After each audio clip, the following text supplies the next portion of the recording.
Hi, I'm Krysta. Welcome back to my channel. I am a boudoir photographer in St. Louis, and I come on here to share my journey of reopening my studio as well as all of the knowledge that I hold in this here big ol' head of mine. So today I'm gonna go through everything that I've spent so far opening my studio. I have a list of everything right here. And so let's just hop into it.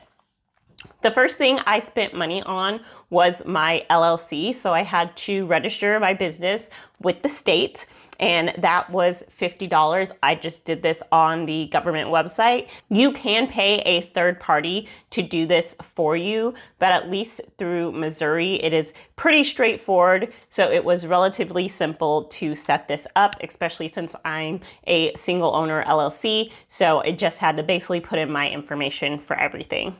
So the second thing I paid for was general liability insurance. So this is insurance that helps in case something happens to your business, if somebody tries to sue you, all sorts of things. So this basically covers your business if something happens related to your business.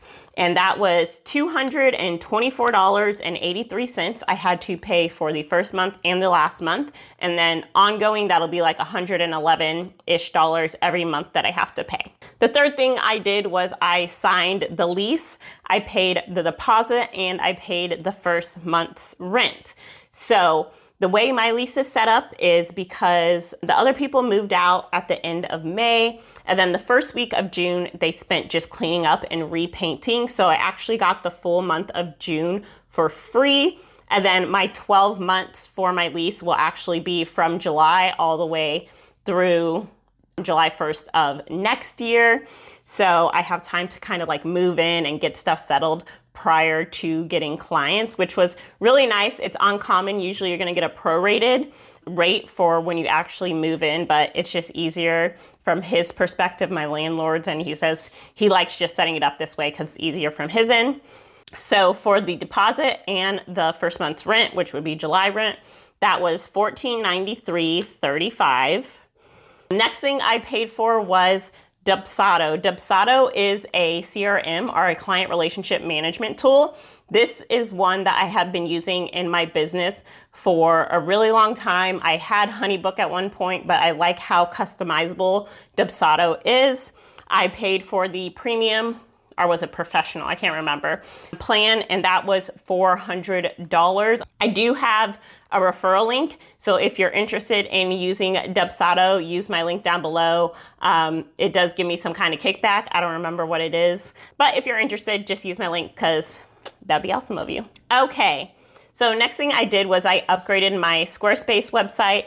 So I mentioned in my last video that I didn't cancel my renewal, but I did downgrade to the most basic version. But I needed to upgrade to the second tier because I needed to add some customization and code and custom forms to my website. So I needed to upgrade in order to do that. And that was $186.26. I did go use somebody's 10% off code. If you Google it, you'll find them everywhere. I don't have one yet, but maybe one day Squarespace will be sponsoring me. That would be super awesome. But until that day, just use Google and go get a 10% off code when you sign up for Squarespace. The next thing I did was create a business email. So I was using just a @Gmail for a while because that was the easiest. But I signed up for Outlook and I set up my business email through Outlook, and that was $6 a month. Next thing I purchased was lingerie. So my studio provides a client closet, and I like to have at least some selection, at minimum 3 in every single size. So I put in a huge order for that. That was $318.23 because when I closed my business, I sold my entire client closet. So now I have to work on building that back up. So I purchased three pieces in every single size. The next thing I paid for was a scheduling, and I use Acuity.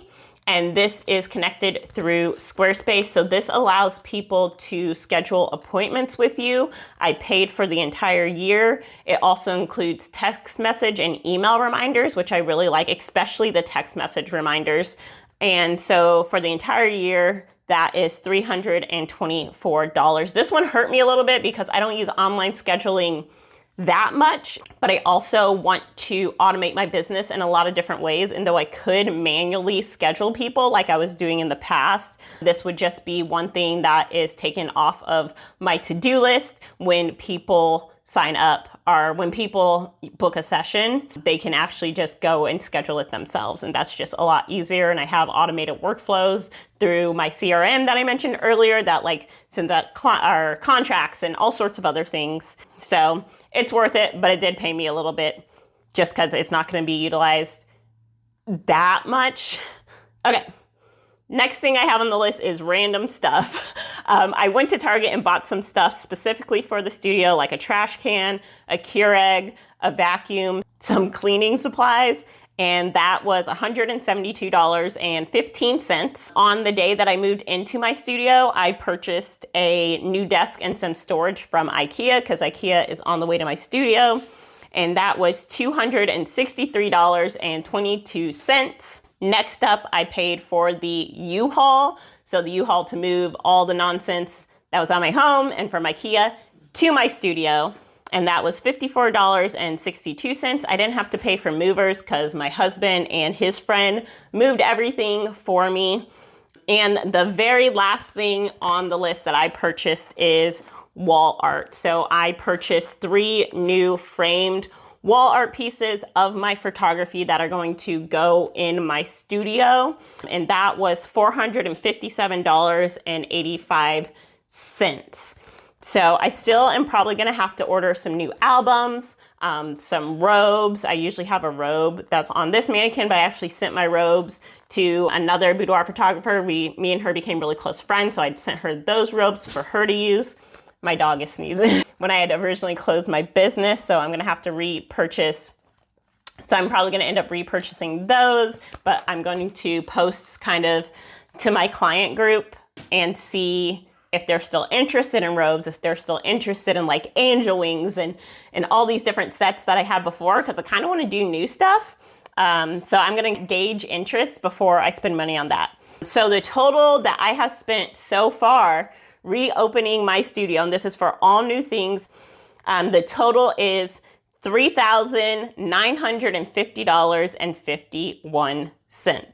So my goal was to keep the cost below $5,000. So I think hopefully I make it. I still have a little bit of buffer room to go, but especially since I'm moving into a studio, I do have to buy duplicates of things that I might have already had at home, like my desk, because the desk that was my makeup area, I'm now using as part of my crafting area at home.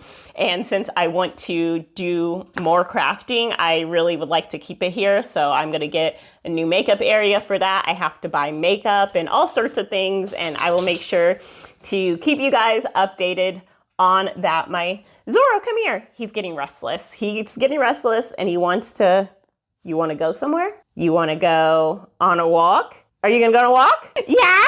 All right, let me go take him. Thank you guys for watching this video. I hope it was useful and insightful to you. I really want to try to be transparent when it comes to running a business. I feel like there's still a lot of mystery even in 2024. So if it was useful, subscribe to my channel, give it a thumbs up, turn on your post notifications, and I will see you guys next week. Bye.